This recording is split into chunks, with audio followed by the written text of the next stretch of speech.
Bom dia, pessoal, sejam muito bem-vindos. Vou dar só um tempinho para dar tempo de todo mundo ir se conectando e entrando aqui. Bom dia a todos.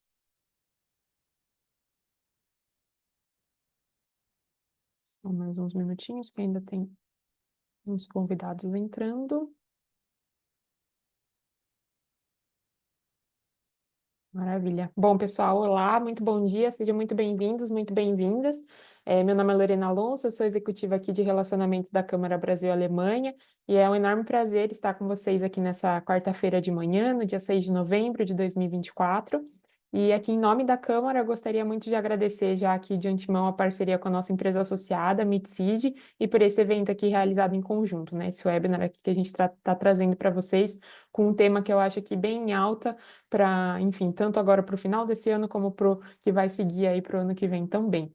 Então, pessoal, antes, só alguns avisos bem rápidos aqui. Quem já acompanha bastante os nossos webinars já conhece, mas só para enfatizar.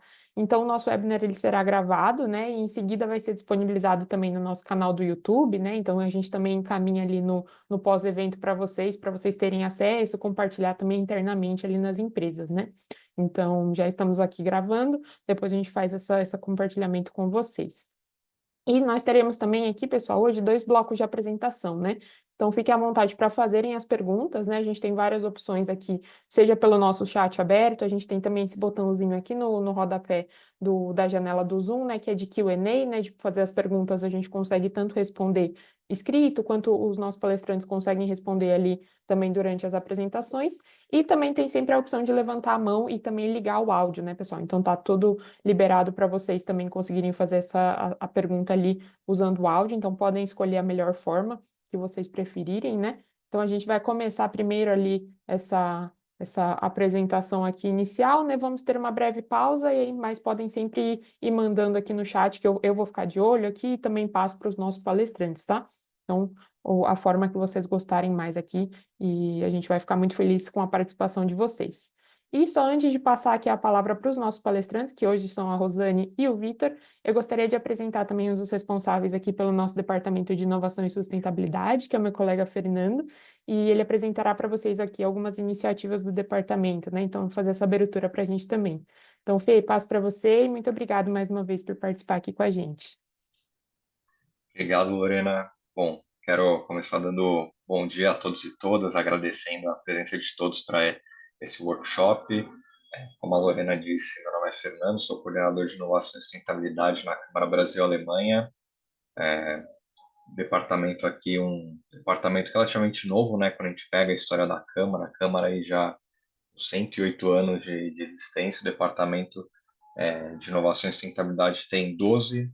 Então, acho legal comentar também que quando surgiu o departamento não tinha esse foco em sustentabilidade, o departamento chamava inovação e tecnologia, mas conforme a gente foi desenvolvendo projetos, tendo as interações com as empresas associadas, a gente viu muito que todos os projetos, as iniciativas que a gente realizava tinha como uma finalidade ali a sustentabilidade, né? Então, a gente entendendo, né, que tecnologia realmente é um habilitador para a gente conseguir atingir esse objetivo, nos últimos anos a gente repaginou aí o nome para inovação e sustentabilidade. Desde então, todos os projetos sempre trabalhando na convergência entre os dois temas. É, Hoje na nossa área a gente tem 4 frentes de atuação principal, sendo elas a parte de sensibilização, educação e cultura, muito com foco nessa parte de eventos e cursos, com um olhar de boas práticas mesmo, né, para a temática da inovação e da sustentabilidade. Tem também a frente de cooperação bilateral, com esse olhar da gente trazer para os associados as boas práticas tanto do Brasil e da Alemanha, mais pelo caminho de imersões exploratórias para ecossistema, seja ecossistema brasileiro ou alemão também. Então, sempre com esse olhar de troca de conhecimento. Outra frente está enfocada na parte de projetos, e aí apoiando as empresas associadas na implementação de projetos, tanto de parceria público-privada, como às vezes projetos transversais que sejam do interesse dos nossos associados.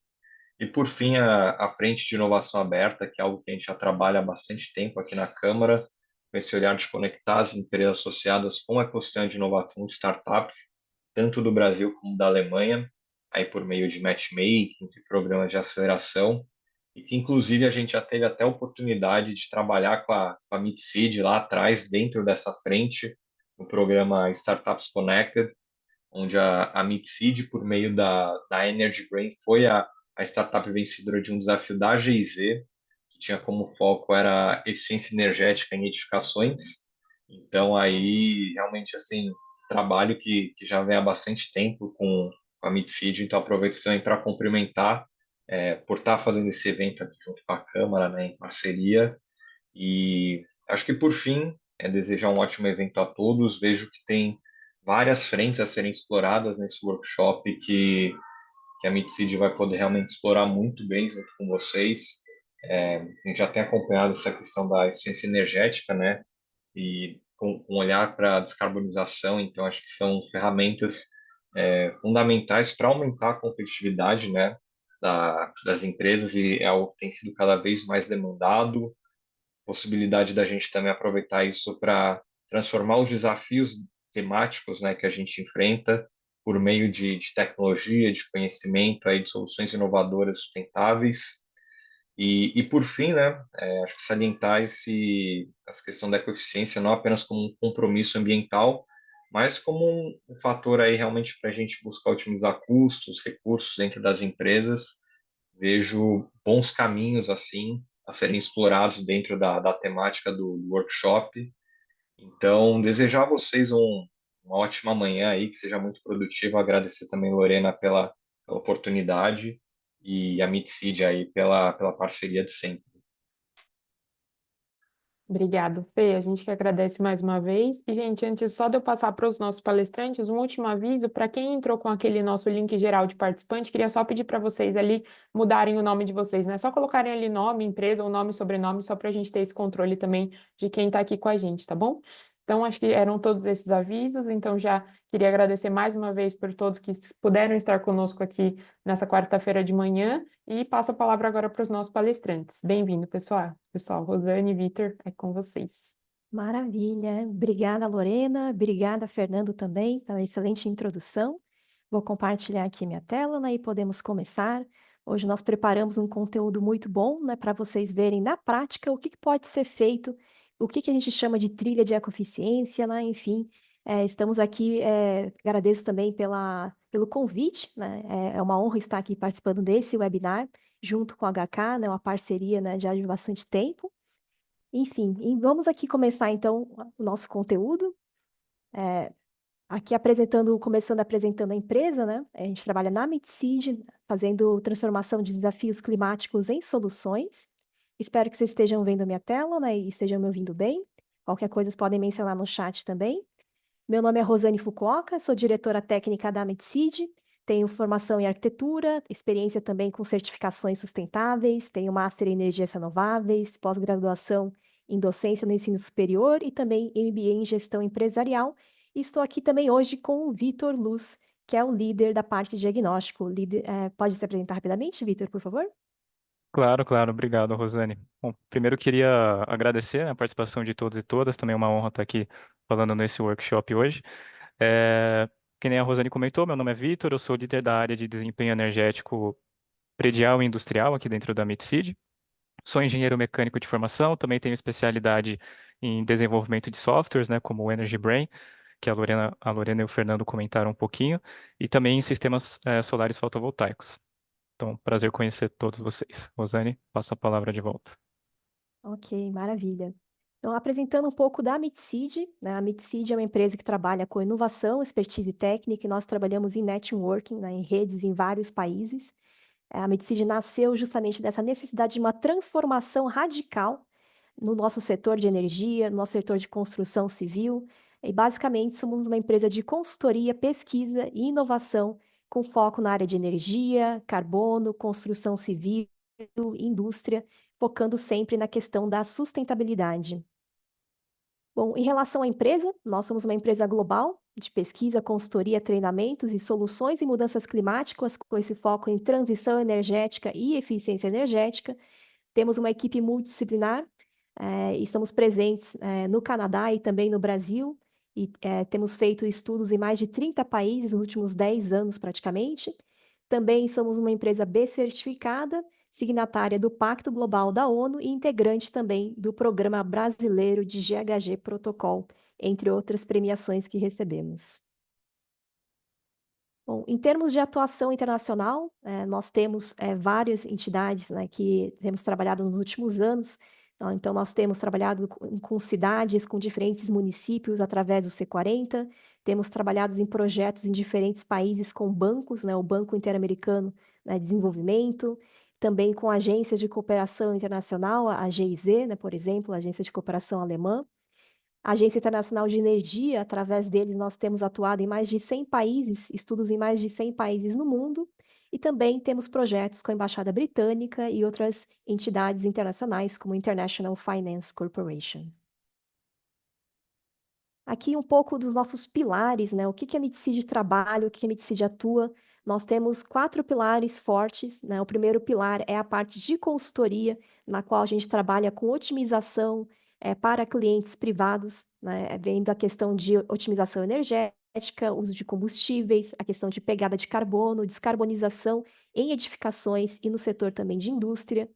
Nós trabalhamos, como já foi mencionado, com soluções. Nós temos um software chamado Energy Brain, né, que faz auditorias remotas, auditorias energéticas de maneira remota. Nós temos a plataforma que oferece uma lista de medidas de eficiência energética, né, e opções também, oportunidades, né, para cada edificação. Então, nós temos também nossas próprias soluções. Trabalhamos bastante com pesquisa e inovação para governos, né, e a questão de pesquisa estratégica também, elaborando roadmap de ações, vendo a questão de políticas públicas, tanto nacional quanto também em âmbito internacional. E o quarto pilar nosso é justamente essa difusão de conhecimento, que nós temos isso como uma prática, né, e fazemos isso há vários anos já, ministrando cursos, workshops, oferecendo palestras técnicas, tanto para tomadores de decisões, para governos, quanto entidades também públicas, privadas, terceiro setor, enfim, todos aqueles que se interessem pela área de eficiência energética, transição energética e sustentabilidade, de forma geral. Bom, explicando um pouco do nosso serviço de consultoria, né, no setor privado, nós trabalhamos com indústrias e também algumas subdivisões de indústria, focando justamente nessa redução de custos em grandes organizações, vendo a questão de otimização energética, planejamento e estratégia de descarbonização. Na parte de edificações, nós fazemos também o planejamento em energia, vemos a questão de emissões e pegadas de carbono, temos uma parte específica da empresa que trabalha com consultoria para projetos eficientes, então vendo questões aí também de certificação verde, de como alcançar um edifício zero carbono ou zero energia nos próximos anos, e nós trabalhamos também com normas de desempenho, né, e análises energéticas e de conforto para os usuários. E também importante mencionar o terceiro setor, que é o setor agro. Nós trabalhamos também com planos de descarbonização, inventário de carbono, análise de custos-benefício e outras formas também de geração distribuída nesse setor. Bom, e o que seria essa trilha da ecoeficiência, né, que a gente mencionou bastante, né, e é uma trilha que a gente gostaria de apresentar para vocês, né, porque a gente entende que a parte de eficiência energética e transição é uma questão contínua que deve ser trabalhada tanto em edificações e indústria, para a gente poder alcançar as metas, né, dos acordos internacionais, né, no Acordo de Paris. Há várias preocupações sobre isso, né, e o Brasil vai ser sede também da COP no ano que vem. Então, temos também que pensar qual que é essa trilha, né? Qual que é essa continuidade, né, de coisas que precisam ser feitas e levadas em consideração quando a gente faz esse planejamento energético, né? Então, para muitos clientes, né, a gente oferece alguns serviços, né, ou então começa oferecendo a parte de benchmarking de energia, que é justamente entender qual que é o nível de referência de consumo para a sua edificação, para a sua localidade, com o clima específico. Então, normalmente, para um cliente que tem várias unidades, né, que tem uma agência bancária, por exemplo, um banco que tem várias agências, a gente oferece esse serviço para entender qual que é o consumo típico de cada uma dessas agências, né, qual que é o esperado e como está o portfólio de edificações em comparação a esse padrão, né? Se estão ineficientes, se estão eficientes, se há potencial de melhoria. Então, através disso, primeiro fazendo um benchmarking de energia, a gente vê qual que é o nível referencial, o nível típico de consumo energético. Depois, vendo os edifícios que estão ineficientes, a gente parte para um diagnóstico energético, que é uma avaliação mais aprofundada, uma vistoria que pode ser feita tanto presencial quanto remotamente através do nosso software do Energy Brain, para justamente identificar quais que são as medidas de eficiência energética possíveis, né, e medidas de conforto também, de saúde e segurança que podem ser implementadas, né. Feito isso, também pode ser feito um estudo de viabilidade para entender diferentes tecnologias, para entender tipos de financiamento possíveis, né, e tipos de implementação. Depois a gente pode também trabalhar com plano de medição e verificação para ver qual que foi a economia obtida depois da implementação dessas medidas, né, apoiando também na implementação de cada uma delas, nessas medidas de conservação de energia. Também oferecemos serviços de due diligence, que é um serviço específico, né, para os clientes que têm um grande projeto e querem acessar financiamento através do banco. A Mitsid pode oferecer esse serviço para comprovar essa eficiência. Trabalhamos também com gestão de energia, né, então fazendo acompanhamento contínuo, através também de boas práticas, né, o parâmetro da ISO 50001, e capacitações e treinamentos hoje e sempre, né, tendo em vista que as empresas também precisam de capacitar, né, capacitar os funcionários, tem uma rotação, uma rotatividade de tempos em tempos, né, então é sempre importante ter isso em mente para várias áreas, vários setores, né, inclusive temos dado várias capacitações também em eletromobilidade, em redes inteligentes, em novas tecnologias, né, que estão surgindo aí no mercado. E também, nessa parte energética, também temos a parte de descarbonização, tanto para edificações quanto para a indústria, né? Nós fazemos um benchmarking de emissões para entender qual que é o nível de referência, qual que é o padrão de emissão. Fazemos também um inventário de emissões com diferentes escopos, escopo 1, escopo 2, né? Vemos aí também planos de descarbonização a curto, médio e longo prazo, né? O que pode ser feito até 2040, 2050. Fazemos também análise de materialidade, realização de ações de mitigação de gases de efeito estufa. Trabalhamos com relatório de sustentabilidade também, né, que é uma boa prática para as empresas declararem, né, anualmente quais têm sido as práticas de sustentabilidade dessa empresa. Trabalhamos com a NBR PR 2030 também e com capacitações e treinamentos constantes, além, é claro, de um sistema, né, de gestão de integrado de recursos, né, vendo sempre as questões de energia, água, materiais e resíduos também. Bom, então, basicamente, essa é a nossa trilha da ecoeficiência, né? E agora nós vamos também apresentar um pouquinho mais em detalhes, né? Mas antes disso, só apresentando para vocês alguns dos nossos clientes. Então, no setor privado, nós temos trabalhado aí com várias empresas, né? Sicredi, Boticário, GPA, Serasa, entre outros. Trabalhamos com vários tipos de indústria também, a BASF, Autoglass, Sumitomo, a Schneider Electric, e outros. No setor público, trabalhamos com diversos municípios, Prefeitura do Rio, a Prefeitura de São Paulo, também nacional e internacional, temos trabalhado também em outros países. Pesquisa e desenvolvimento, trabalhamos bastante com entidades internacionais, né, então, conforme já comentei, e também aqui no Brasil nós trabalhamos bastante em conjunto com o Ministério de Minas e Energia, a Eletrobras e a empresa de pesquisa energética também. E demais cooperações internacionais, nós trabalhamos aí nos últimos 10 anos, né, com várias entidades de diversos países também. Bom, então chegamos aqui ao nosso assunto, né, desempenho energético climático em edificações. Como a gente pode transformar a eficiência em competitividade, né? Como a gente pode melhorar e quais ações práticas a gente pode implementar hoje em dia nas edificações, tendo em vista também as demandas, as urgências, né? E todo mundo está a par também, né, das questões climáticas, né, que estão gerando, né, problemas aí ao redor do mundo. E temos também visto as questões, né, de fatura de energia, né, e contas de eletricidade, né, que estão subindo, estão sendo cada vez mais custosas nos últimos tempos, né? Então, como a gente pode otimizar a energia nas edificações?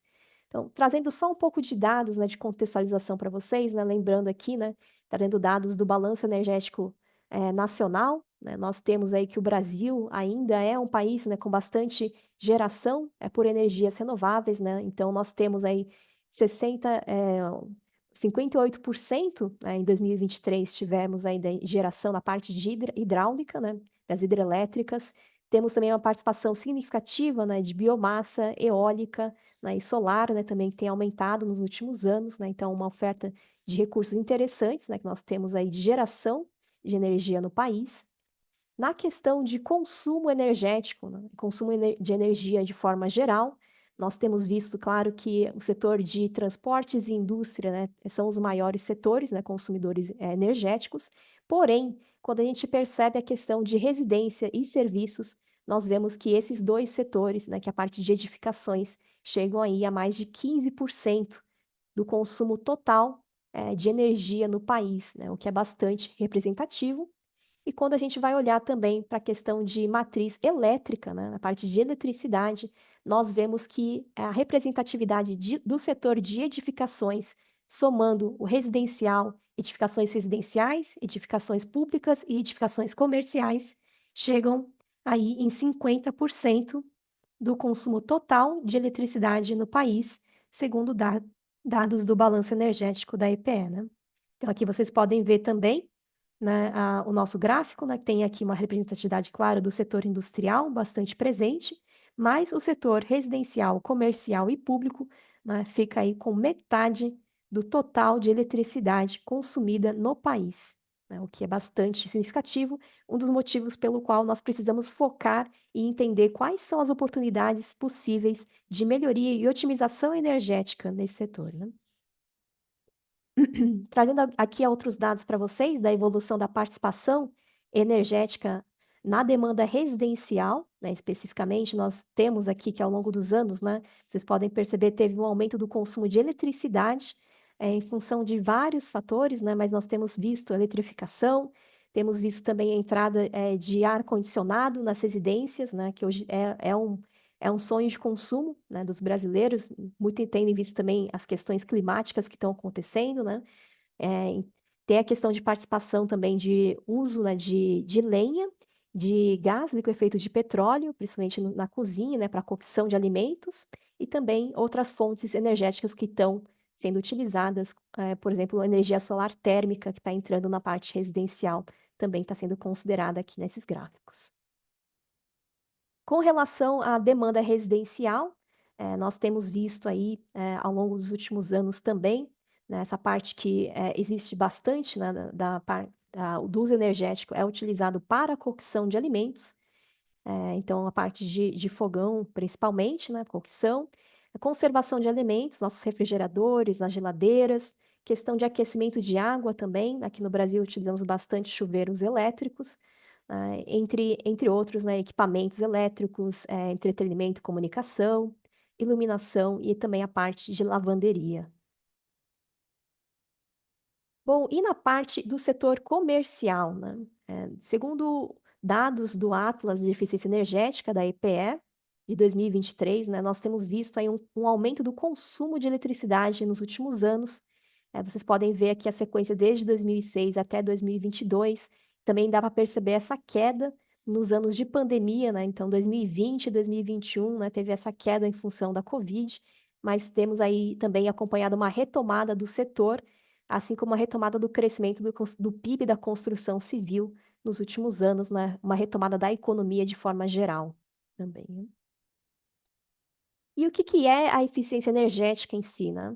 Então, muita gente confunde um pouco, né, com eficiência energética com racionamento de energia, né? Mas a eficiência energética vai muito além disso, né? Ela é justamente utilização da energia de um modo eficiente e racional para a gente obter um determinado resultado, seja a diminuição do gasto de energia para produzir a mesma quantidade de produto, seja a questão de redução de custos operacionais, além de diversos benefícios da implementação de um plano de eficiência energética, que inclui também as questões de conforto do usuário, a questão de segurança, né? Enfim, a questão de saúde também dos edifícios, né? Entre outros indicadores que podem ser mensurados, que a gente vai comentar também ao longo da apresentação. Bom, com relação à análise crítica dos sistemas, né, então, estamos apresentando aqui um edifício típico de escritórios, com valores baseados em casos reais, que nós temos feito de diagnóstico energético em edificações.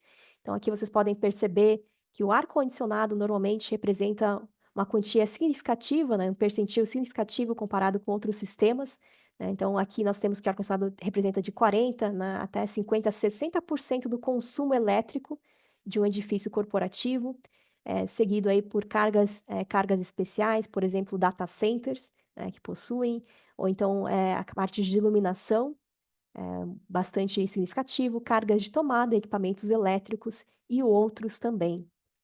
Então, um pouquinho mais detalhado o que seria essa desagregação de cargas por uso final. Em ar-condicionado, nós estamos falando dos sistemas de refrigeração e ar-condicionado, né, envolvendo os chillers, envolvendo a parte de ventilação e trocas de ar por fan coils, rejeição de calor. A parte de iluminação, nós estamos falando de iluminação interna, iluminação externa, iluminação de garagem também. Cargas de tomada, de forma geral, são as estações de trabalho, desktop, monitores. Cargas compartilhadas também que podem ser utilizadas, né? Impressoras, copas, geladeiras, entre outras. Cargas especiais, data centers ou salas de TI. Restaurantes também, laboratórios que existam, sala de no breaks. E, por fim, também, em outras cargas, a gente coloca elevadores, exaustão de subsolos, bombas de água e bomba de esgoto, esses tipos de serviço. E o que nós podemos fazer em termos de medidas práticas, né? O que nós temos visto aí, né? Então, por exemplo, soluções práticas para reduzir o consumo de energia em iluminação. É uma das medidas que nós temos trabalhado em vários edifícios corporativos é justamente troca de lâmpadas, e uma dessas aqui é a troca de lâmpadas dicróicas por tecnologia LED, principalmente na área de hall de entrada dos elevadores, dos edifícios, ou então um hall de auditórios, né, o próprio auditório também. Hoje em dia nós temos tecnologias que podem substituir muito bem as lâmpadas dicróicas, né, então já existem tecnologias LED, então é um custo de investimento relativamente baixo, né, considerando que o próprio edifício já tem pessoas também que podem fazer a troca, né, dessas lâmpadas. Tem também a questão de redução de consumo, então temos aí visto aí redução de consumo de mais de 21.000 kWh por ano, economias anuais acima de R$ 30.000 por ano, né, com payback super rápido, né, que é o tempo de retorno do seu investimento em um mês ou menos de um mês, dependendo do caso, né? Então, são realmente medidas que são interessantes, né, para se pensar. Com relação a ar-condicionado, né, que vocês viram que é um dos principais sistemas consumidores, né, na parte de eletricidade, nós temos aí visto várias medidas, por exemplo, de substituição de splits ineficientes, nível D ou nível E, do Inmetro, né? E essa medida se propõe a trazer um split mais eficiente nível A, né, com o selo Procel, do Inmetro. O custo de investimento é considerável, né, mas fica aí na faixa de uns 6.000, 10.000 no máximo. A redução de consumo é mais de 4.000 kWh por ano, né, tendo em vista que esse ar-condicionado estava no CPD, na Central de Processamento de Dados, né, uma sala de TI que funciona 24 horas por dia, né, refrigerada. Uma economia de mais de R$ 3.500 por ano e um payback bastante rápido, né, de 2 anos também, né? Também temos outras medidas, né, de ar-condicionado para edificações, principalmente para sistemas centrais de ar-condicionado. Envolve a questão de conforto dos usuários, né? Então, para os edifícios que têm um sistema central na mesma sala, né, existem reclamações de calor, reclamações de frio, e no final do ramal, no final do duto, também se percebe que o não está atingindo a temperatura adequada. Então, muitas vezes é necessário fazer um rebalanceamento da rede de distribuição de ar-condicionado nesses locais, né, por conta dos usos que foram alterando ao longo do tempo. É um custo de investimento, né, de 30.000 aproximadamente. As economias são mais de 35.000 kWh por ano, né, resultando em economias anuais de mais de R$ 25.000 por ano e um payback rápido de 1 ano e 3 meses, né, e evita que usuários também estejam sempre reclamando de conforto ou até adotando medidas como essa aqui, que o pessoal simplesmente vedou com plástico a saída do duto do difusor aqui, né, que a gente tem de saída de ar, né? Enfim, outras medidas que podem ser feitas e realizadas, existem também, por exemplo, medidas simples de zero custo que podem ser feitas, como o desligamento correto de equipamentos de escritório, né, principalmente a questão de computadores e monitores, não só durante o horário do almoço, mas durante a noite e final de semana. A gente percebe que existe uma questão de cultura de empresas, né, que precisa ser feita uma conscientização dos usuários, né? E às vezes pode-se não reparar, falar, são alguns computadores que ficam ligados à noite, mas a redução de consumo pode chegar aí a mais de 4.000 kWh por ano, uma economia de mais de R$ 3.000 por ano, se considerar aí uma quantidade de computadores, pode ser até maior, dependendo da quantidade de funcionários que tenham no escritório também, né? Então, é muito importante não deixar só no modo standby, né, do computador, mas também desligar o computador corretamente, para não consumir energia desnecessária.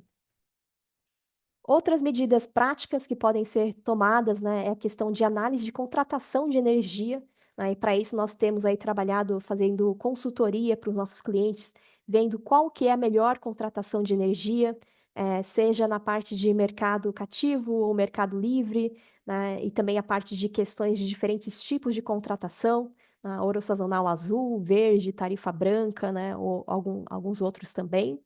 Tá? E esse cliente aqui específico, nós fizemos um levantamento da demanda contratada no horário de ponta e horário fora ponta, avaliando também as questões de expansão ou previsão, né, de consumo nos próximos períodos.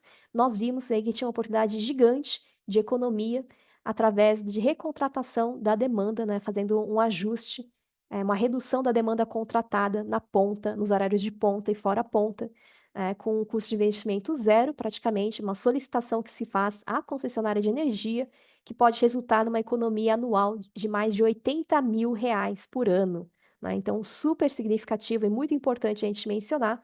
O payback é imediato, né? Não existe nenhum custo de investimento e é uma solicitação que pode ser feita diretamente para a concessionária. A questão de deixar nos em períodos diferentes, contratação de demandas diferentes para atender à sua necessidade.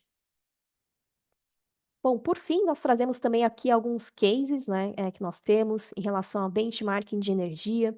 Então, para alguns nossos clientes, esse aqui é um dos nossos clientes recentes, nós trabalhamos com o Boticário, fazendo um benchmarking de energia em mais de 600 lojas do grupo, dessa rede, né, do grupo Boticário, vendo a questão de predição do consumo de energia, ranqueando também aos consumidores, e trabalhamos também com construção de guias de boas práticas para projetos e operação, principalmente focado na questão de ar-condicionado e equipamentos eficientes. Então, foi um projeto recente, nós tivemos várias medidas, né, e a soma que nós tivemos de potencial de economia é de mais de 1,2 milhões por ano, né, de economias, além de mitigação de mais de 48 toneladas de CO2 equivalentes por ano também, com a implementação dessas medidas.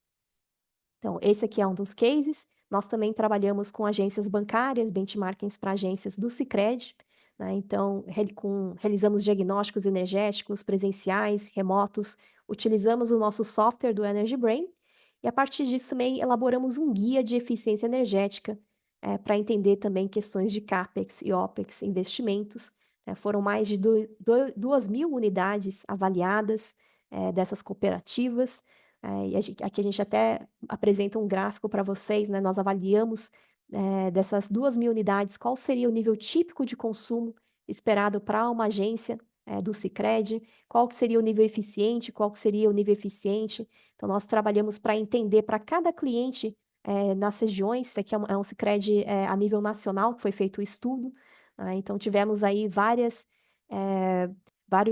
realizações e resultados também que ajudaram eles a entender não só o consumo atual, mas também saber o que poderia ser feito em termos de medidas de eficiência energética e implementação também nos próximos anos. Trabalhamos também com o Procel, Eletrobras, né, com o governo, justamente auxiliando na criação de metodologias para benchmarkings energéticos.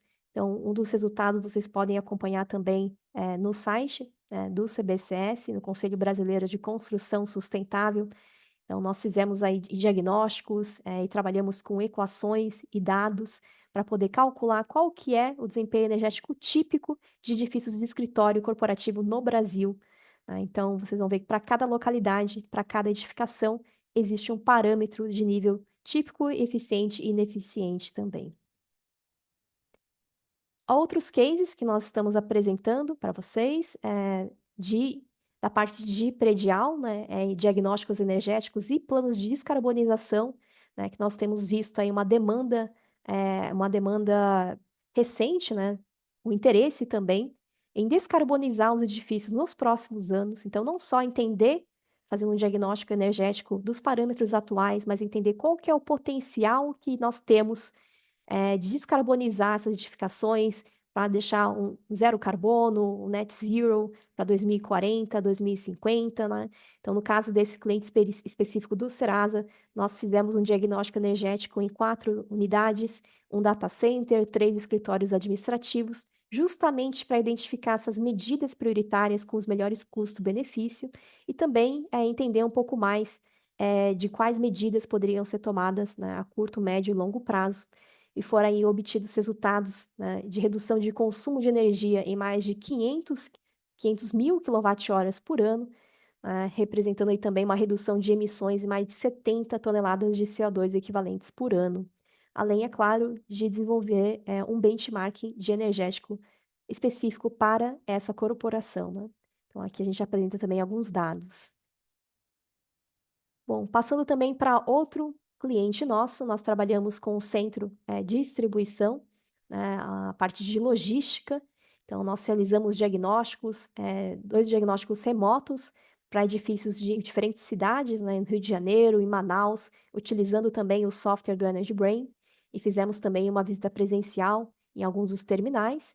E a gente focou especificamente em medidas de iluminação, refrigeração, ar-condicionado e também cargas de tomada. Então, aqui vocês podem ver também, nós fizemos, né, um diagrama Sankey para entender do consumo de eletricidade, né, como estava sendo utilizado para cada uso final, né, seja recepção, salas administrativas, corredores, seja para climatização também dos ambientes, né, que é a maior parte do consumo de eletricidade era em climatização, ar-condicionado, né, área de conveniência dos restaurantes e outras cargas também, como data center e CPDs. Né? Então, nós trabalhamos também com vários equipamentos, foram mais de 10 medidas de eficiência energética levantadas, economias de mais de 500 kWh por ano, 500 mil kWh por ano e mais de 190 mil reais por ano, e reduções de emissões, 63 toneladas de CO2 equivalentes por ano, além também de trabalhar com cartilhas de ESG e boas práticas. Bom, trabalhamos também com edifícios de escolas, né, e tipologias educacionais. Nós temos feito trabalhos com professores dos institutos federais e também dos IFs, não só para capacitação, mas também auxiliando eles a identificarem medidas de eficiência energética nas próprias escolas. Então, esse aqui foi um diagnóstico que nós realizamos com o Energy Brain, com o nosso software, para o IF, Instituto Federal do Ceará, aqui no Brasil. E realizamos um levantamento completo, né, dos dados de eletricidade, principalmente, que era utilizada. Identificamos medidas, né, e oportunidades com economias previstas de 40% do consumo energético total do edifício. Né? Então, um edifício que poderia ter bastante reduções, bastante otimizações de consumo. E fizemos também um balanço energético, entendendo a desagregação de cargas, né, por uso final, ar-condicionado, iluminação, cargas de tomada, refrigeração e também de calor de processo, utilizados entre outros, né? Então, mesmo para escolas, ainda é possível deixar as escolas eficientes, né? E reduzir também, chegando aí a 40% de redução do consumo energético do edifício.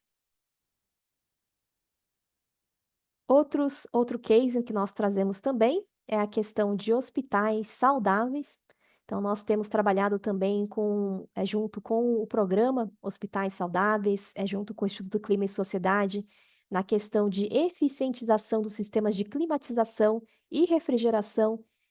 Esse projeto envolveu aí mais de 33 hospitais em diferentes estados do Brasil, na qual a gente fez captação de dados, análise de dados hospitalares nas questões energéticas, calculamos o consumo, identificamos também oportunidades de eficientização, né, de medidas que poderiam ser implementadas, de maneira geral e também de maneira individual, né, e até fizemos uma desagradação de cargas também por uso final, tendo em vista também várias questões, elaboramos guias também, e as economias foram estimadas aí em mais de 19 gigawatt-horas por ano, considerando os 33 hospitais, também reduções de custo estimados em mais de 13 milhões por ano e reduções de emissões em mais de 2.500, né, por ano, de toneladas que poderiam ser reduzidas, né, com a aplicação e implementação dessas medidas. Então, vocês podem ver, em termos de grandeza, né,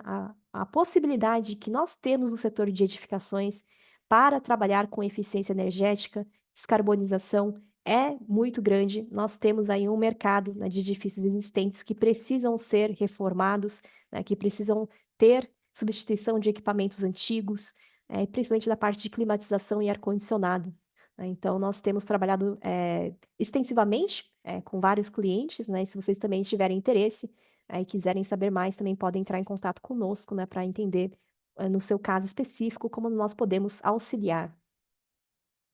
Isso na parte de clientes, no público de clientes privados, mas nós trabalhamos também com municípios e temos trabalhado, por exemplo, no município de Guadalajara, no México, fazendo um plano de descarbonização da cidade para alcançar zero carbono até 2050, tendo em vista as edificações existentes, né? Então, edificações públicas existentes. Trabalhamos aí extensivamente nos últimos anos, nos últimos meses, vendo aí questões de não só diagnóstico energético, mas mecanismos de financiamento, desenvolvendo um plano de ação, um plano de implementação de cada uma dessas ações também, elaborando guias e também para partes interessadas, fazendo workshops junto com o setor, avaliando questões de impacto dessas ações. Enfim, um trabalho bastante interessante e extenso, né, que nós temos dedicado aí nossos esforços para justamente conseguir obter um melhor resultado, trabalhando juntamente com a cidade, né, e estamos bastante assim felizes, né, satisfeitos também com esse projeto, de poder estar contribuindo também com a descarbonização em outras cidades, né, para os países. Bom, enfim, nesse período agora, né, eu gostaria de abrir para dúvidas e perguntas, né? Vou interromper aqui minha apresentação. Não sei se tem comentários no chat, né? Vou olhar agora, né? Para ver se nós temos alguma pergunta. Eu estou vendo aqui, né? Descarbonização. Ok, né? Então, temos algumas perguntas também do Emílio Barros Duarte Barros Duarte, né? Falando que o foco é apresentar ao governo do Espírito Santo na rota de reforma do etanol do hidrogênio verde, com Plano Nacional de Hidrogênio Verde e descarbonização da frota de ônibus da Grande Vitória. Olha, Emílio, nós podemos trabalhar sim, nós temos uma área específica de descarbonização na parte de mobilidade urbana, né? Nós trabalhamos com mobilidade elétrica, capacitações e planos de descarbonização, né? Então, depois você pode entrar em contato conosco, né? Que nós podemos auxiliar também nessa questão de planejamento, né? Dessa substituição, né? E utilização de etanol verde, e tanto também nós trabalhamos com projetos de hidrogênio verde no Brasil. E ele menciona também o projeto piloto feito pelo governo de São Paulo de hidrogênio verde, da Hytron, Shell, Toyota, Hyzen, que pode ser replicado também no Espírito Santo. Então, com certeza, né, nós estamos acompanhando as atualizações e notícias, né, e cada vez nós vemos que o Brasil é um país rico de recursos naturais e nós temos muitas oportunidades em geração de energias renováveis, em trabalhar também com hidrogênio verde, exportar isso para outros países, né, e desenvolver nossas próprias tecnologias e soluções também. E o Brasil também é um país rico em etanol, né?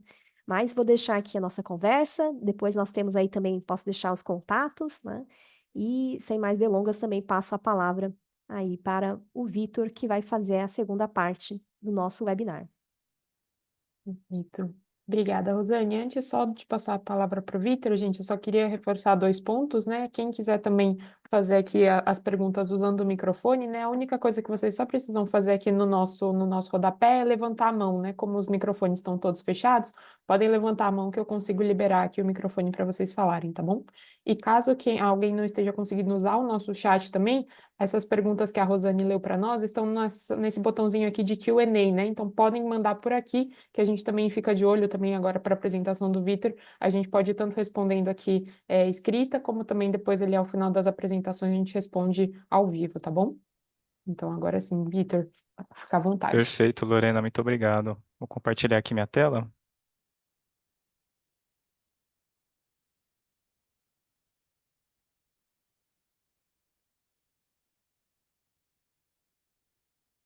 Bom, pessoal, novamente, né, queria dar bom dia para todos e todas, né? Um prazer estar aqui.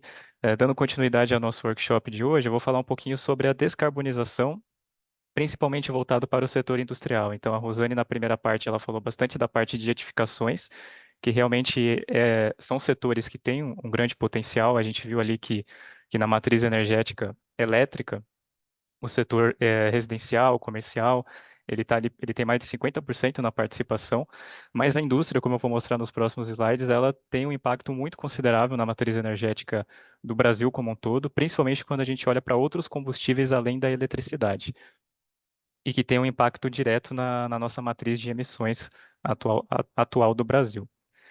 Então, também, de forma similar à Rosane, eu vou apresentar alguns slides de contexto inicial. Então, com base no Balanço Energético Nacional do ano passado, de 2023, a gente verifica aqui que as indústrias, elas tiveram aproximadamente um terço do consumo total do Brasil, o que é um número bem considerável, né? E aqui também, comparando o consumo total do Brasil em 2022 e 2023, a gente verifica que tem um aumento, né, de 4%, e também houve esse aumento no setor industrial. Então, mostra que, além dele ter uma participação elevada na matriz energética, ele vem sofrendo um aumento anualmente. Então, reforçando aqui a importância do setor industrial ser olhado com cuidado nessas questões energéticas e descarbonização. Agora, falando um pouquinho do setor industrial, analisando ele mais a fundo, a gente verifica que por volta de 65% do consumo que se tem na indústria hoje no Brasil, ele é decorrente de fontes renováveis, né? Esse gráfico aqui do lado, 64,7%. E desses 64,7%, a gente verifica que a eletricidade e o bagaço de cana, eles são os principais responsáveis por esse consumo, né? Só um ponto de observação, que aqui na eletricidade, a gente só está considerando as fontes decorrentes, a eletricidade que é decorrente de fontes renováveis, como é o caso da hidrelétrica, da eólica, da solar, aqui não está considerando a eletricidade decorrente de termoelétricas, por exemplo. E o bagaço de cana, que principalmente no setor de alimentos e bebidas, né, para a produção de açúcar principalmente, ele tem uma participação muito grande. E aqui também, falando de combustíveis renováveis, a gente tem uma participação da lenha, com 8,6%, o licor preto, com 8,7%, e o carvão vegetal, com 4,2%. Agora, analisando a parte dos combustíveis fósseis, esse 35%, que ainda é um valor considerável, né, e que ele pode ser reduzido nos próximos anos, a gente verifica aqui uma participação considerável do carvão mineral, com 11,6%, e do gás natural, com 9,5%. O carvão mineral ele é principalmente utilizado na indústria do aço, mas um dado interessante é que entre 2022 e 2023 houve uma redução na utilização do carvão mineral em 5%, o que é um dado bem legal e que, se continuar com essa tendência nos próximos anos, a gente pode cada vez mais diminuir aqui o impacto do carvão mineral. Já o gás natural, a gente verifica aqui que ele fica mais ou menos nessa média, né, que fica aqui entre 9% e 11%, e desde os últimos 20 anos ele se mantém nessa média. Então, o gás natural ele é um combustível que, até por questão de acessibilidade, nem toda a região do Brasil ele tem soluções para a substituição do gás natural, como é o caso do biogás, né? Não é as soluções que foram criadas para a substituição do gás natural ainda não têm uma acessibilidade tão grande no Brasil. Então, por isso que o gás natural ele fica mais ou menos nessa média. É um pouco difícil substituí-lo, mas existem sim soluções, como eu vou mostrar mais para frente, que podem substituir o gás natural por uma forma mais eficiente, né? E completando aqui a matriz de combustíveis fósseis, temos aqui o óleo combustível, com 1,6%, e essas outras fontes, que é uma somatória de GLP, gasolina, óleo diesel, enfim, outras fontes com um percentual maior que somados eles dão 11,9%. Agora falando um pouquinho de emissões especificamente, no Brasil, no ano passado, nós tivemos um total de emissões, considerando todos os setores, de 427,8 milhões de toneladas de CO2 equivalente.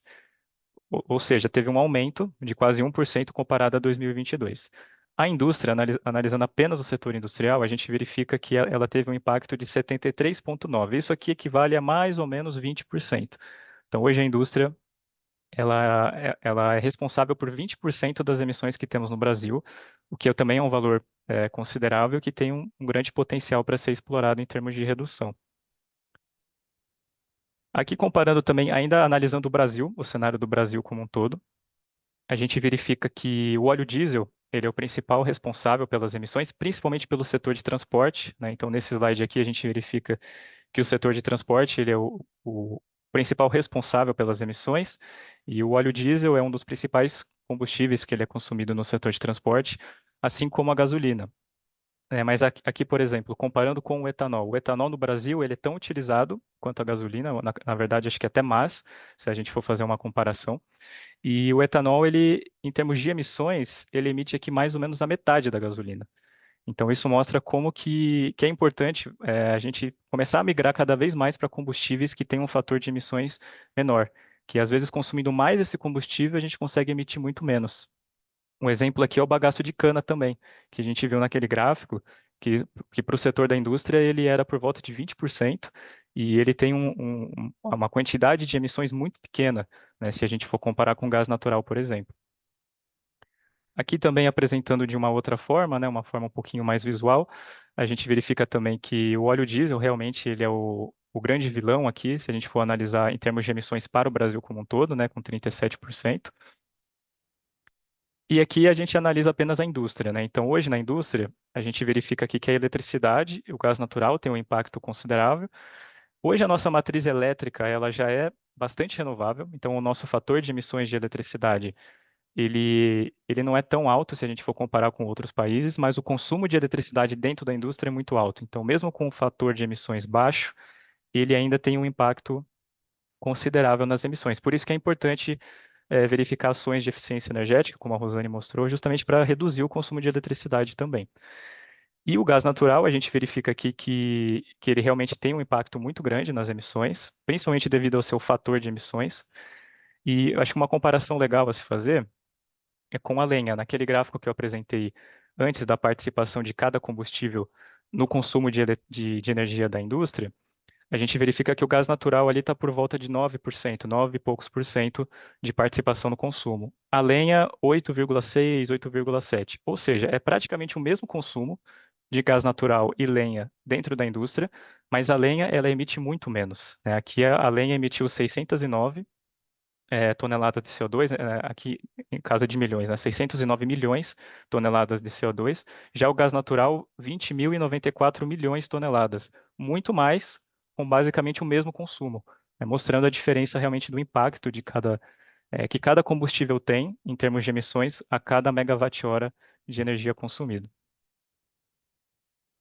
E aqui também mostrando de uma outra forma, um pouco mais visual também, a gente verifica aqui que para a indústria brasileira, realmente o gás natural e a eletricidade foram os principais responsáveis das emissões no ano passado. Agora aqui eu achei interessante a gente trazer um pouquinho de exemplo de alguns segmentos, de alguns setores da indústria, né? Porque naquele gráfico que eu mostrei, 35% mais ou menos do consumo hoje da indústria ela é decorrente de combustível fóssil, mas isso é uma média considerando todos os segmentos. Tem segmentos que têm uma participação bem maior de combustíveis fósseis na sua matriz. Então, eu quis trazer esses exemplos para mostrar que, apesar da gente já ter 65% de renovável na indústria, temos ainda muito, muito como evoluir, muito potencial a ser explorado. Então, aqui no setor cerâmico, por exemplo, a gente verifica que o balanço energético desse setor ele é muito voltado para a parte térmica. A gente tem aqui 85% das atividades para aquecimento direto com mais 4% para calor de processo. Então, é quase 90% do consumo da indústria cerâmica é com a parte térmica, com equipamentos térmicos que muitas vezes usam combustíveis fósseis. Então, aqui separando por subsegmento, a gente verifica que o setor de vidro, por exemplo, ele tem 80% do consumo dele proveniente de gás natural.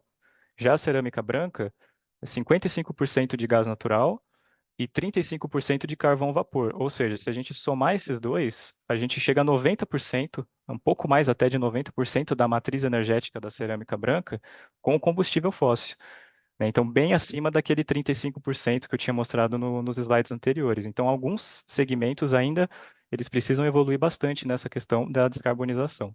Já a cerâmica vermelha, vocês já verificam que eles estão num estágio um pouco mais avançado.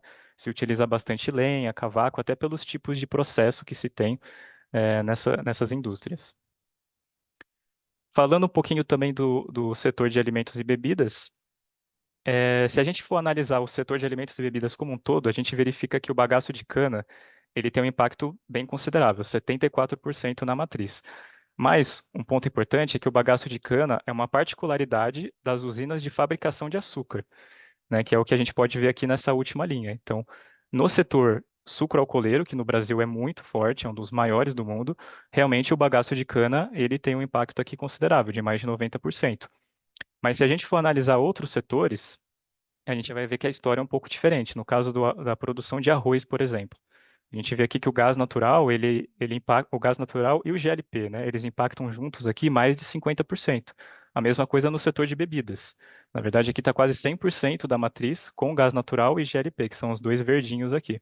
A mesma coisa no setor de carne. A gente verifica um impacto aqui de mais ou menos 30% para gás natural. Então, é bem importante fazer essa análise de forma individualizada, de forma separada, para entender quais setores precisam ser melhores explorados comparado a outros. Aqui também sobre o setor têxtil. O setor têxtil a gente verifica também que tem bastante processo térmico, né? Somando aqui o aquecimento direto e o calor de processo, a gente tem quase 50% do balanço energético com processos térmicos, principalmente para a parte de lavagem, secagem. Se usa muito vapor também no setor têxtil, que muitas vezes é proveniente de caldeiras, e muitas vezes essas caldeiras usam gás natural. Conforme a gente vê aqui, 28% do consumo do setor têxtil proveniente de gás natural. Muitas vezes utilizado nessa parte de caldeira mesmo para geração de vapor. E tem outros 9% aqui também com óleo combustível. Então, somando esses dois, a gente chega a quase a 40% do setor têxtil também com consumo de combustíveis fósseis. E também aqui, para finalizar essa parte dos setores, eu trouxe o setor metalúrgico, que a gente verifica aqui que, apesar de nos últimos anos ter diminuído um pouco a questão do carvão mineral, no setor metalúrgico ele ainda é mais de 40% da matriz energética. Então é um valor bem considerável. O carvão vegetal, por exemplo, que seria a solução direta para substituir o carvão mineral, ele ainda está em 15%, que é um valor relativamente baixo. Então, eu quis trazer esses valores, né, esses dados, justamente para mostrar que ainda tem muito potencial para ser explorado na indústria, tanto na parte de eficiência energética quanto na parte de descarbonização. E aqui outro ponto que eu achei interessante também, complementando o que a Rosane comentou sobre eficiência energética, é que muitas vezes as pessoas pensam que eficiência energética é apenas reduzir consumo de energia e, por consequência, o quanto de dinheiro que eu vou economizar reduzindo a energia. Mas quando a gente fala de indústria, a eficiência energética ela traz diversos outros benefícios e que muitas vezes esses outros benefícios para o empresário ele vai ser até mais relevante do que economizar, por exemplo, R$ 10.000 por mês com alguma ação, né? Então eu trouxe aqui alguns exemplos, por exemplo, na parte de produtividade, melhoria na capacidade produtiva. Então vamos supor que atualmente uma indústria tem uma máquina bem antiga e essa máquina ela quebra toda hora, ela tem que parar para fazer manutenção. A gente sabe que muitas vezes, dentro de uma indústria, numa linha de produção, uma máquina é o coração daquela linha. Então, se ela parar, toda a linha vai ter que ficar parada. E vamos supor que a linha fique parada 2, 3 dias. A linha fica parada 2, 3 dias sem produzir, isso assim, tem um impacto muito absurdo para a empresa, se a gente for analisar o ano como um todo. Então, quando você substitui uma máquina que tem uma eficiência baixa, que tem uma performance baixa, por uma outra máquina mais eficiente, não é só a economia de energia que você está trazendo? Você está trazendo também aumento na produção.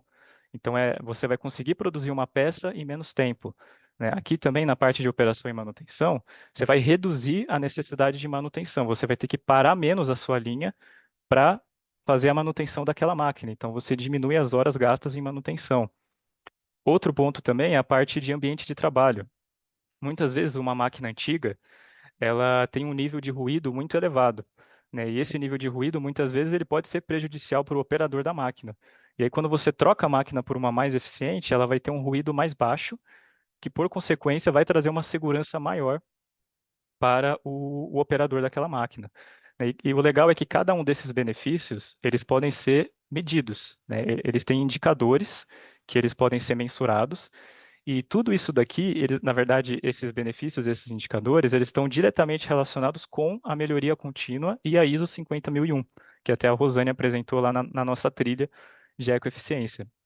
A ISO 50001 é a norma internacional de gestão de energia e ela vai trazer diversos parâmetros e diretrizes para uma empresa atingir a melhoria contínua e otimizar sua performance ao máximo, né? Então, na ISO 50001, a gente faz exatamente isso. A gente identifica todos esses benefícios. Para cada um desses benefícios, a gente identifica quais são os indicadores de desempenho energético, a gente determina linhas de base e faz o acompanhamento desses indicadores, como esses indicadores evoluem ao longo do tempo. Então, eu quis trazer isso para mostrar assim, a eficiência energética é um cenário muito maior do que simplesmente olhar para o quilowatt-hora, olhar para o quanto que você economizou. Aqui eu trouxe mais alguns exemplos só para complementar. Então, a gente vê aqui que a redução de emissões também, ele é um benefício que vem diretamente com a redução do consumo de energia, com a eficiência energética, né? E ele também pode ser quantificado aqui pelas emissões por período, a questão de resíduos, desperdício de água e também questões de competitividade, né? Muitas vezes uma máquina nova, ela vai te trazer novos setups, ela vai te trazer novas possibilidades para você fazer novos produtos, e com isso vai abrir o seu mercado para novos clientes. Hoje em dia também, empresas preocupadas com questões de sustentabilidade, elas são muito bem vistas no mercado. Então, você demonstrar para as empresas externas, mostrar para os seus clientes, para os seus fornecedores ou seus potenciais clientes e potenciais fornecedores, que você está preocupado com questões de sustentabilidade, isso vai aumentar muito a sua competitividade no mercado e a sua visibilidade também. Aqui agora eu gostaria de trazer também alguns exemplos de medidas, né, de ações de eficiência energética que podem ser realizadas para a indústria. Então aqui eu trouxe alguns cases de projetos que a gente trabalhou aqui dentro da MidCity. Esse primeiro é de adequação dos motores. Aqui a gente fez a adequação de 8 motores para uma indústria de cabeamento.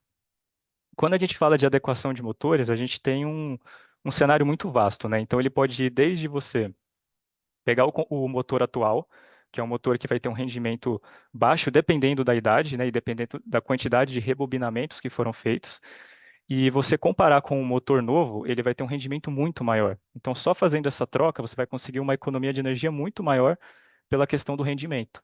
Mas essa adequação também pode ser uma questão de dimensionamento. Muitas vezes o motor atual ele foi dimensionado incorretamente lá atrás, então ele está superdimensionado ou subdimensionado. Então você pode fazer um redimensionamento para o motor de uma potência correta que você precisa atualmente. Outra questão também é a questão de acoplamento. Muitas vezes o motor ele não foi montado corretamente, ou o acoplamento que foi colocado não foi o acoplamento mais correto. Então, assim, essa adequação de motores ela tem um cenário, ela tem um vasto cenário, né, de possibilidades. Nesse projeto específico, a gente conseguiu uma economia de energia bem considerável, de 235 megawatt-hora por ano, com investimento de 500 mil reais, mas comparando com a economia, isso aqui se paga, analisando em termos de payback descontado, né, fluxo de caixa, a gente tem um payback aqui de um pouco mais de 2 anos. Então, na verdade, é um projeto que se paga relativamente rápido. Ainda falando de motores, nesse outro exemplo, a gente avaliou a instalação de inversores de frequência. Então, o inversor de frequência ele é um componente que ele pode ser explorado em motores de corrente alternada. E qual que é o legal do inversor de frequência? Que muitas vezes os equipamentos que não têm esse tipo de controle, eles vão ficar operando com a sua capacidade máxima, ou com a sua carga máxima. E muitas vezes ele não precisa. O que o inversor de frequência vai fazer é que ele vai modular a carga do equipamento, a carga do motor, de forma que ele opere com a carga necessária para aquele momento, ou para aquele processo, para aquele setup. E quando você consegue reduzir a carga, você consegue reduzir a frequência, a rotação, por consequência, você reduz também a potência de operação do equipamento, que tem uma relação matemática entre frequência e potência.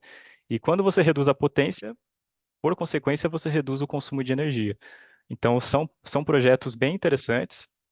E inversor de frequência também ele pode ser explorado não só para motor, como eu vou mostrar num case mais para frente. Existem outros equipamentos também que podem ser explorados. E nesse projeto especificamente, a gente teve uma economia de energia de mais de 280 megawatt-hora por ano e um payback aqui por volta de 5 anos. Falando agora da parte de ar comprimido, aqui um case de adequação de compressores. Então, similar a motor, aqui é um cenário muito amplo, tem várias possibilidades que podem ser exploradas em adequação de compressores. Então, desde você trocar um compressor por outro, analisando apenas para rendimento, ou muitas vezes você nem precisa trocar o compressor. Você faz uma análise de pressão e vazão na linha. Muitas vezes, o compressor ele vai estar operando por exemplo, a 12 bar, e a linha dele só precisa operar 10 bar, quando você faz uma análise de todos os equipamentos presentes naquela linha. Então, simplesmente reduzindo uma pressão em 2 bar, você consegue uma economia de energia considerável. Muitas vezes também, o compressor ele precisa operar com uma pressão alta, porque tem um equipamento lá no final da linha que exige essa pressão maior. Então, muitas vezes, você pode separar esse equipamento do restante da linha. Você pode fazer uma linha separada para ele, um compressor separado para ele, e aí você vai conseguir reduzir toda a pressão da linha, né? Que é o que a gente chama muitas vezes de separar em linha de alta pressão e linha de baixa pressão. E aí você pode colocar um compressor menor para operar a alta pressão e um compressor menor, uma potência menor, para operar a baixa pressão. Então, também existem inúmeras possibilidades que podem ser exploradas aqui. Nesse projeto, nesse case, a gente avaliou 4 compressores numa indústria de metal e conseguimos uma economia de energia de 184 megawatt-hora por ano, com um tempo de retorno, um payback de menos 4 anos aqui, que é um payback excelente para esse tipo de ação. Ainda falando um pouquinho de ar comprimido, falar um pouquinho das questões de vazamentos, né? Vazamento, toda empresa hoje assim, indústria tem ar comprimido, é praticamente impossível você não encontrar uma empresa que não tenha o ar comprimido. E toda empresa que tem ar comprimido vai ter vazamento. É claro que dependendo do nível de manutenção, algumas vão ter mais vazamentos, outras vão ter menos vazamentos. Mas por que corrigir o vazamento é tão importante? Porque não é simplesmente um furinho, né, que ele tem ali na linha e que está desperdiçando. Dependendo do tamanho do vazamento ou da quantidade, esse vazamento ele vai fazer com que a pressão necessária na linha ela vá lá para cima. Então, muitas vezes, você vai ter que aumentar a pressão do compressor, às vezes de 8 bar para 12 bar, só por causa dos vazamentos. Então, fazendo as correções do vazamento, você consegue muitas vezes abaixar a pressão de forma considerável. Eu já vi casos de empresas que tinham um compressor dedicado só para atender os vazamentos. Então, se a empresa corrigisse os vazamentos, ela poderia desligar um compressor inteiro, um compressor que ficava ligado 24 horas por dia. Então, realmente é bem importante. Hoje em dia, o vazamento, existem testes bem precisos, existem medidores ultrassônicos que podem fazer essa identificação. E é uma ação relativamente barata, porque pode ser feita pela própria equipe de manutenção da empresa. Então, nesse caso aqui, a gente identificou uma economia de 84 megawatt-hora por ano, corrigindo os vazamentos, e com um investimento relativamente barato, de R$ 2.300. Então, é um projeto que em um mês ele acabou se pagando. Então, é sempre uma ação muito bem explorada nas indústrias. De forma similar, falando da parte térmica, a gente tem a análise de isolamento, em fornos e tubulações nesse caso, mas a parte de isolamento térmico pode ser avaliado para qualquer sistema térmico. Então, desde caldeira, estufa, aquecedor, chillers também, sistemas de refrigeração. Então, nesse caso aqui, a gente vê que é uma tubulação que não tem isolamento térmico. Então, aqui tem uma perda de calor muito grande.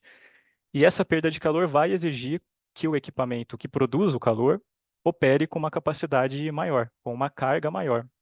Então, quando você coloca o isolamento térmico, você diminui as perdas, por consequência, você exige menos do equipamento de origem, né? De forma similar ali ao ar comprimido e o compressor. Então, nesse projeto, a gente conseguiu uma economia de 126 megawatt-hora por ano, e também um payback bem rápido aqui de 1 ano. Então também é uma ação que muitas vezes pode ser feita pela própria empresa, né, de operação e manutenção, e geralmente se paga muito rápido. E como último exemplo, eu queria trazer aqui também a parte de inversor de frequência para o sistema de refrigeração. Então, nesse case aqui, a gente avaliou inversor de frequência para as bombas de água gelada e para os motores dos ventiladores das torres de resfriamento.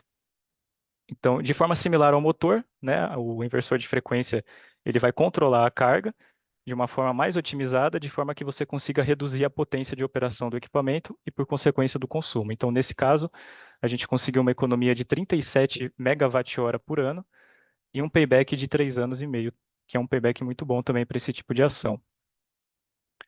E aqui também, conforme a Rosane apresentou alguns exemplos de projeto que a MITSEED trabalhou, eu gostaria também de trazer para a parte de indústria. Para a parte de estudo potencial técnico-financeiro, a gente fez um estudo de potencial de energia solar, né, de solar fotovoltaico para a BASF. A BASF é uma empresa do setor químico bem conhecida, e eles queriam avaliar qual que seria a melhor solução em termos de energia solar para 2 plantas deles. Então, qual que seria a melhor solução? Seria uma solução de telhado? Seria uma solução de solo? Seria módulo monofacial? Módulo bifacial? Se seria fazer um sistema on-grid, off-grid? Enfim, então esse foi o nosso trabalho. A gente teve que avaliar qual que era a melhor solução e, como resultado, a gente conseguiu avaliar sistemas que gerassem 100% do consumo, exatamente o consumo das plantas, com uma planta gerando 100.531 kWh por ano e a outra planta um pouco mais de 213.000 kWh por ano. Ainda falando de estudo de viabilidade, teve esse case da Novelis. Então a Novelis também é uma grande empresa do setor de alumínio, e eles contrataram a gente especificamente para analisar um processo. Então, existe um processo ali que eles precisam resfriar as bobinas de alumínio. Então, eles têm que resfriar elas de uma temperatura X até uma temperatura Y, num tempo específico, e atualmente não estava atendendo, né, não estava atendendo esse tempo de resfriamento. Então, a nossa análise, o que a gente fez aqui foi avaliar todo o sistema de exaustão e ventilação do local de forma a otimizar ele para conseguir atingir esse tempo que eles precisavam de resfriamento. Então, aqui a gente trouxe o exemplo de algumas fotos de simulações CFDs que a MITSEED fez para a gente conseguir otimizar esse processo de resfriamento. Falando um pouquinho também de diagnóstico, a Rosane trouxe exemplos para edificação, eu trouxe aqui alguns exemplos de indústria. Então, uma das indústrias que a gente trabalhou foi a Randon, que é uma indústria do setor metal mecânico. Eles produzem carroceria, né, de carro, caminhão, enfim. E aqui a gente fez um diagnóstico que ele era focado principalmente em identificar medidas inovadoras. Então, a Randon, o legal é que eles já tinham várias medidas mapeadas, a gente não precisou fazer o trabalho do zero. Então, a gente teve o trabalho de encontrar medidas com realmente o foco na inovação. E aqui o foco deles nem era tanto a parte da economia de energia, e sim a parte da descarbonização mesmo. Então, quando a gente montou o nosso plano de implementação dessas ações, analisando ao longo do tempo, a gente acabou priorizando principalmente questões de CAPEX, OPEX e o potencial de descarbonização, né? Então, com esse projeto, né, somando todas as ações que foram identificadas, a gente conseguiria mitigar as emissões da empresa em mais de 1.600 toneladas por ano. E aqui nesse gráfico é só um exemplo dos projetos. Então, cada barra aqui, ele é um projeto de eficiência energética que foi avaliada para a Randon. E aqui é uma comparação de emissões de toneladas de CO2 evitadas com quanto custaria para cada uma dessas toneladas serem mitigadas, analisando projeto por projeto.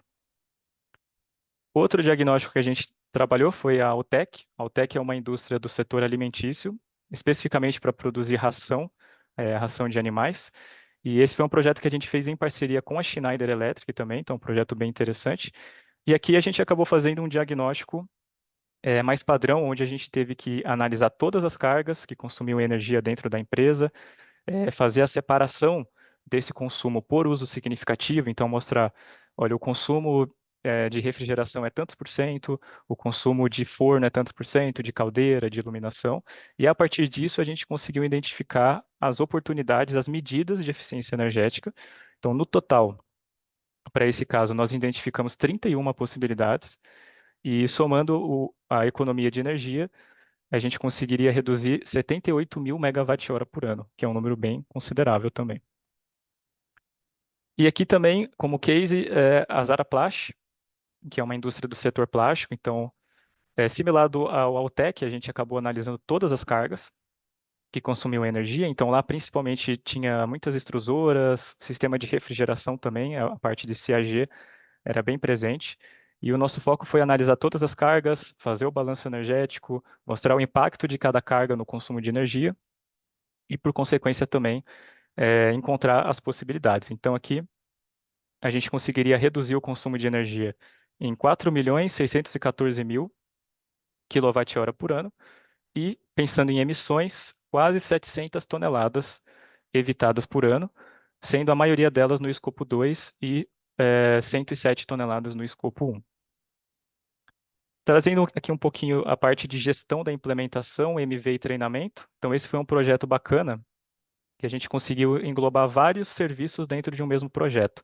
Então, esse aqui é um projeto que a gente fez para a Autoglass, que é uma empresa do setor automotivo, em parceria com a Brigada.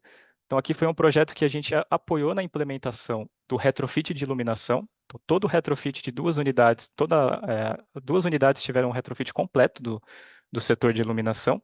E também teve a instalação de uma usina fotovoltaica. Então, a Midseed acompanhou essa implementação.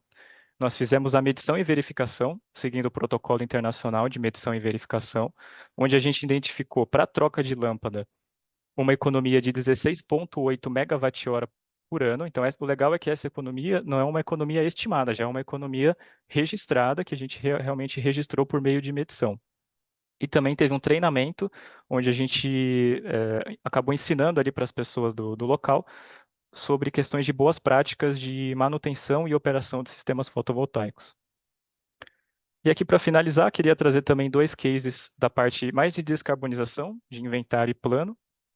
O primeiro também foi para a Autoglass, foi um projeto que a gente fez esse ano, onde a gente fez um inventário de emissões dessa unidade. Então, aqui a gente verifica que, para essa unidade em específico, a maioria das emissões estavam no escopo 1, 76%. O escopo 1 seriam as emissões de controle direto da unidade. Então, seria principalmente a combustão móvel, a gente olhando ali para o óleo diesel nos caminhões e gasolina nos carros.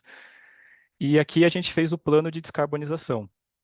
Então, aqui, eu sei que está meio pequenininho, mas a gente consegue ver que a barra azul seria as emissões atuais que a empresa tem, e a barra laranja seriam as novas emissões se as ações que a gente identificou fossem implementadas ao longo do tempo. Então, aqui a gente tem esse gráfico de 2024 até 2050. Então, se a empresa implementar ano a ano cada uma das ações que foram sugeridas, eles conseguiriam reduzir as emissões aqui, ó, olhando em 2050, em mais da metade, comparando a barra azul com a barra laranja. Então, é uma redução bem considerável das emissões que eles têm atualmente.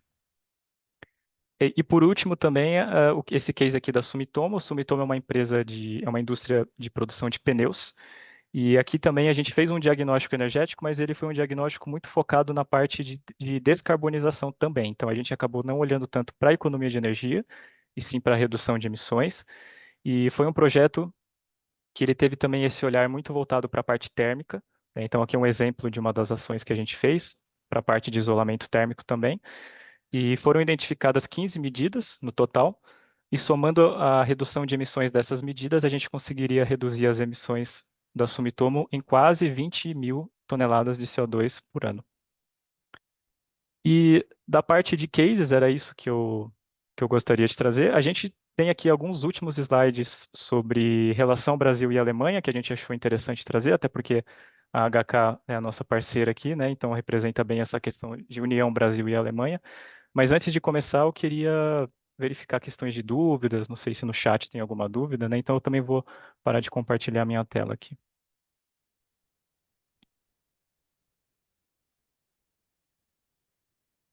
Ótimo, Vitor. Acho que a gente tem aqui um comentário aqui no nosso Q&A, pessoal. Vou ler aqui para vocês, né? O Levi manda para a gente. Bom dia, gostaria de saber a situação atual do consumo de energia nas áreas de mineração e siderurgia, que consumem muita energia, e o que as empresas desses setores têm feito para a descarbonização. Certo, mineração e siderurgia. Uhum. Eles também, eu acho que é um pouco similar com a indústria ali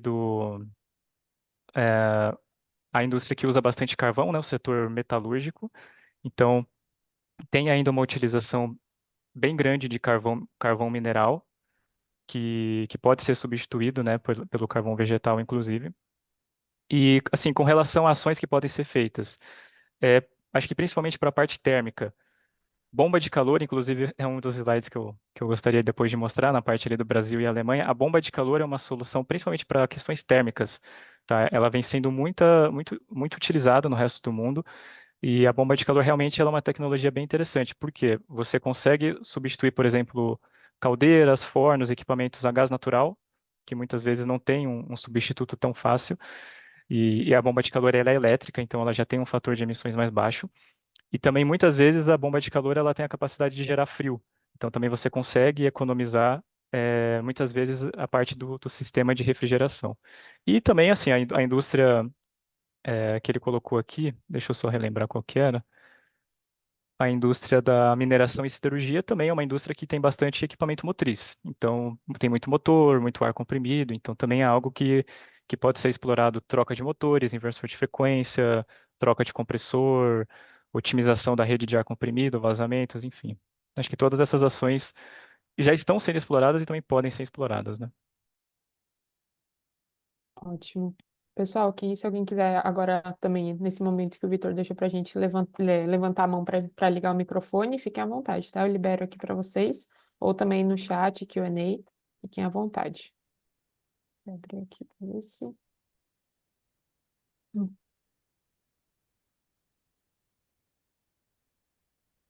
por enquanto ainda não temos.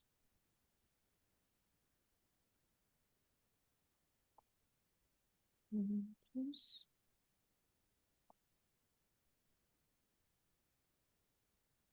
Alguma dúvida, comentário, pessoal? Fiquem à vontade. Qualquer Se coisa não, podemos enquanto... continuar também, né? Isso, se eu falar assim, se não, enquanto isso, acho que a gente pode continuar, Vitor, e aí no final a gente dá mais uma passada. Tá bom. Esses últimos slides, eu e a Rosane, a gente vai comentar, mas eu posso Uhum, compartilhar minha tela aqui. ótimo.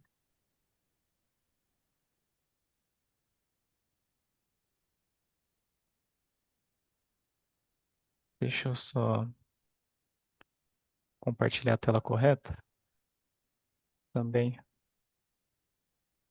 por favor.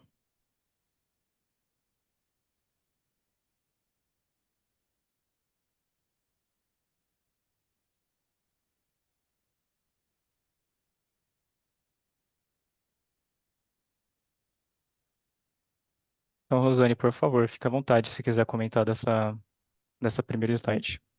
Claro, né? Então, na verdade, quando a gente fala na questão, né, das relações internacionais, Brasil, Alemanha, a Alemanha tem sempre tem sido um país de referência em questões energéticas e também de tecnologias e cooperação, né, com o Brasil.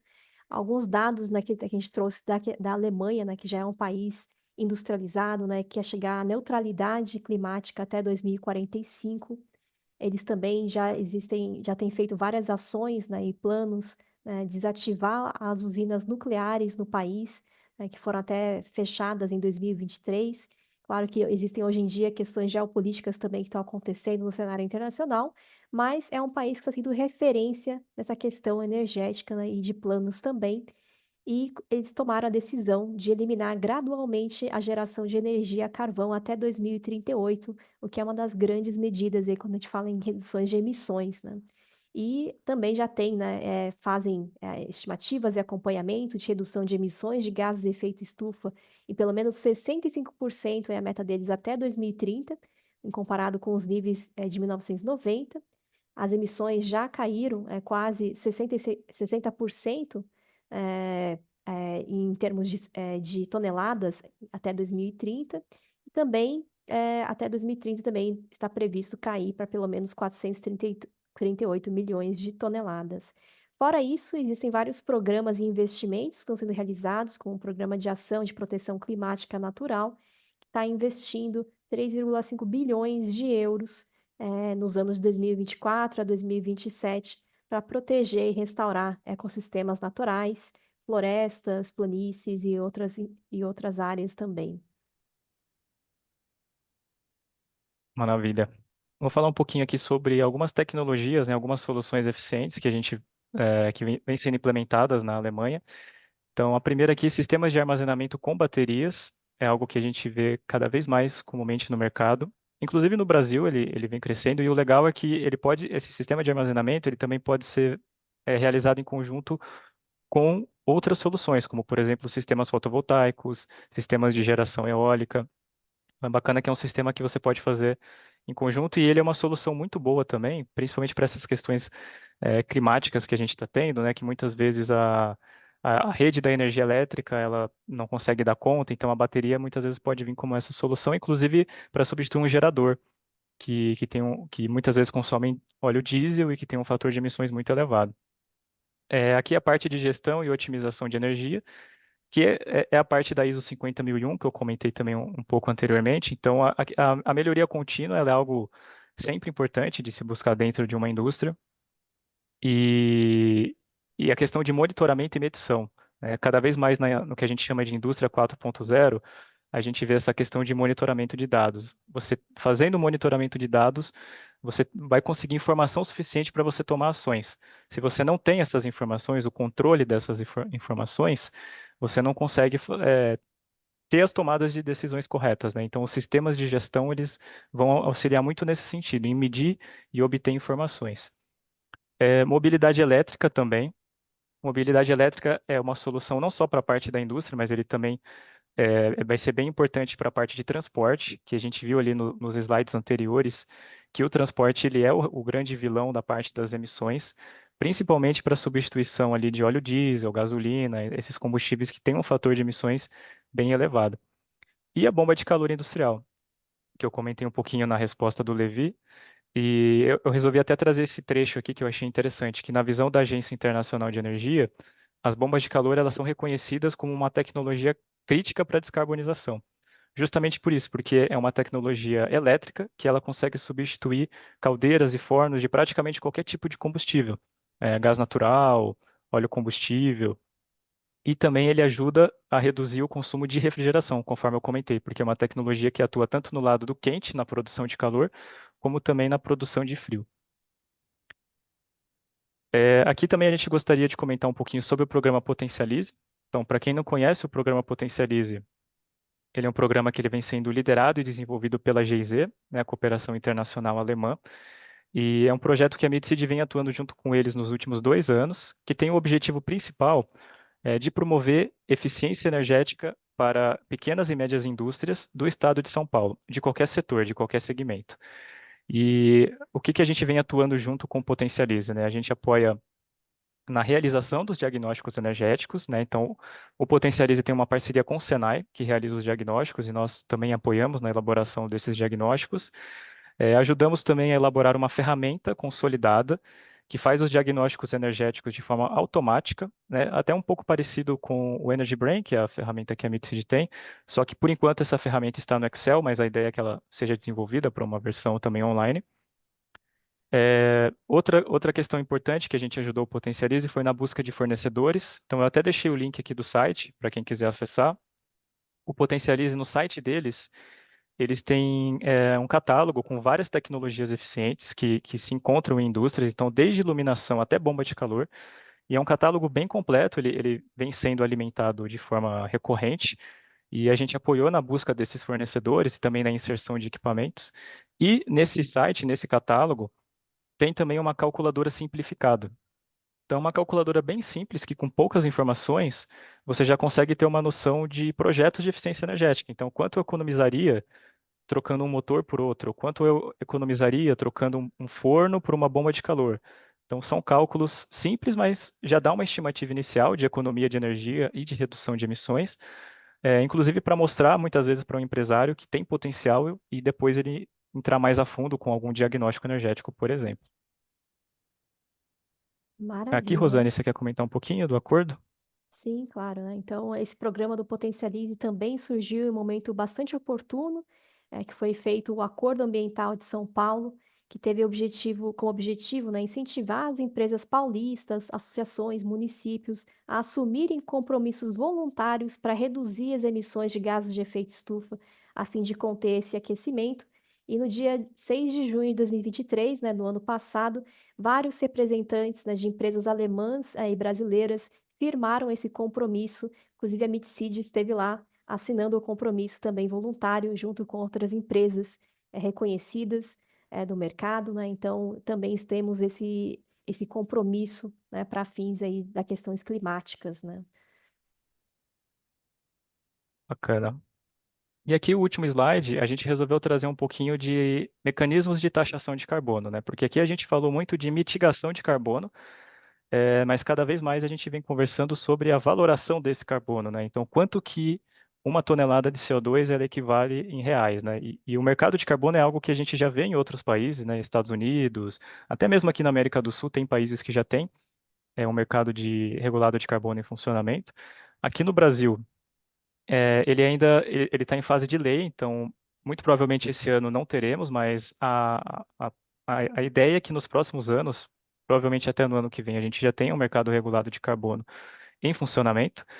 E na União Europeia, eu quis trazer aqui o exemplo do CBAM, né? Então, na União Europeia vai entrar em vigor a partir de 2026 e o principal objetivo dele é a taxação de carbono para produtos exportados, né? E como a Alemanha faz parte da União Europeia, também ela estaria englobada nesse contexto do CBAM.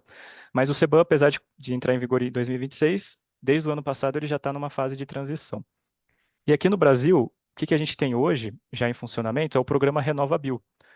O programa RenovaBio é um programa do governo, que ele está em operação desde 2017, mas ele não é aberto para todo mundo. Ele é aberto especificamente para os produtores de combustíveis fósseis, que eles precisam compensar as suas emissões comprando o CBIO, né? Então, o CBIO, que é o certificado, que nem está aqui, ele equivale a 1 tonelada de CO2. Então, vamos supor que um produtor de combustível fóssil, um produtor de gasolina, por exemplo, ele emita por ano 500 mil toneladas de CO2.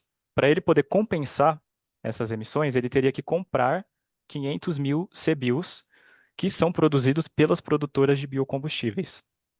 E hoje o CBIO ele já é um valor que é comercializado, né, tem valores de referência, ele é comercializado na Bolsa de Valores, na B3, e em julho de 2024 ele tinha um valor médio de R$ 75. Então ele fica oscilando entre 75, R$ 100. Teve só um período em 2022 que teve uma oscilação maior, mas a média é que ele fica ali entre 75 e R$ 100. E por que eu trouxe essa informação? Porque quando sair o mercado regulado oficial, aberto para todos os setores, a tendência, isso não é uma confirmação, mas é uma previsão, é de que o valor do carbono, da tonelada de carbono do mercado regulado, não seja tão distante do que é praticado hoje no RenovaBio. Porque como o RenovaBio ele é o único tipo de comercialização de carbono oficial que a gente tem no Brasil, se o mercado oficial, regulado oficial, quando saísse no ano que vem, saísse com um valor muito discrepante, poderia gerar algum tipo de ruído no mercado. Então, a previsão é de que os valores iniciais do mercado regulado estejam parecidos com o RenovaBio, que hoje é por volta ali de 75 a R$ 100 por tonelada. E aqui, Rosane, por favor, se você quiser fazer a finalização. Não, imagina, né? Aqui apresentando nossa equipe, né? Nós temos aproximadamente 40 colaboradores em vários estados e também em diferentes países, né? Então, apresentando um pouco para vocês e finalizando também o dia de hoje, né, com os nossos agradecimentos, né, para todos que puderam assistir esse webinar ou estão assistindo a gravação. A gente deixa também nossos contatos em caso de dúvidas, né? Estamos aqui à disposição também. E reforçando o que a Rosane comentou, também faço o agradecimento pela participação de todas e todas, tanto quem participou aqui ao vivo, quanto também quem for assistir depois a gravação. Isso, obrigada, pessoal. Aproveitar esses últimos minutinhos. Se tiver alguma pergunta, pessoal, se alguém quiser aproveitar agora no finalzinho, fica à vontade. Senão, como a Rosane e o Vitor já comentaram, a gente também vai compartilhar aqui com vocês, né? Então, também compartilhamos a apresentação, os contatos dos nossos palestrantes, né? Para vocês terem aí com vocês. E também a gravação, né? Para vocês passarem ali internamente nas empresas. Acho que foi uma troca muito legal aqui, uma apresentação muito enriquecedora aqui para a gente, pessoal. Então, a gente agradece também aqui a nossa parceria aqui de antemão. Muito bom fazer esses eventos, né, que trazem esses conhecimentos aqui, né, seja para as empresas, seja até para um lado mais pessoal aqui dos nossos associados, né. Então, muito, muito obrigada pela disponibilidade de participação de vocês e apresentação. Eu acredito que, deixa eu dar só mais uma olhada no chat e aqui, mas eu acho que não temos mais nenhuma pergunta. Vou deixar aqui aberto. Acho que não. Então, vou só também fazer mais uma vez esse agradecimento, pessoal, aqui em nome da Câmara, né? Então, a gente está trabalhando muito, né, com temas aqui voltados para a área de inovação e sustentabilidade, como o Fernando trouxe para a gente, né? Então, é um tema realmente muito importante aqui que a gente vê que faz muito sentido, né, abordar, como vocês trouxeram, né, o acordo que foi firmado aqui entre Brasil e Alemanha. Então, a gente sabe que vão ser temas que vão continuar aqui, tanto agora, final desse ano que vem, bastante quentes, né? Então, muito obrigada por essa participação. E a gente também, pessoal, faz aqui um convite para os nossos palestrantes, para quem ainda está aqui nos assistindo, para quem está assistindo a gravação, né? Ainda temos, né? A gente já estamos caminhando aqui para o final do ano, mas ainda vamos ter alguns outros eventos, sejam webinars, alguns também presenciais, enfatizando esse nosso grande tema de inovação e sustentabilidade, né? Um deles vai ser na semana que vem, no dia 14/11, vai ser um webinar também aqui que a gente vai fazer nesse tema, né? Chama Quebrando Barreiras. Vou até deixar o link aqui para só quem já estiver aqui presente conosco, para ficar fácil de acessar. Então, já mando para vocês, vai ser bem legal também. Então, já convido Vitor, Rosane, vai ser um prazer também contar com vocês. E é isso, pessoal. Então, a gente fica à disposição, compartilhamos aqui todos esses nossos materiais com vocês, dos nossos palestrantes, e continuamos aqui à disposição para qualquer dúvida, e já desejamos aqui um bom resto de dia e um bom resto de semana para todo mundo. Obrigada, viu, gente? Maravilha, muito obrigada. Obrigado. Boa tarde para todo mundo. Tchau, tchau. Tchau, tchau, gente.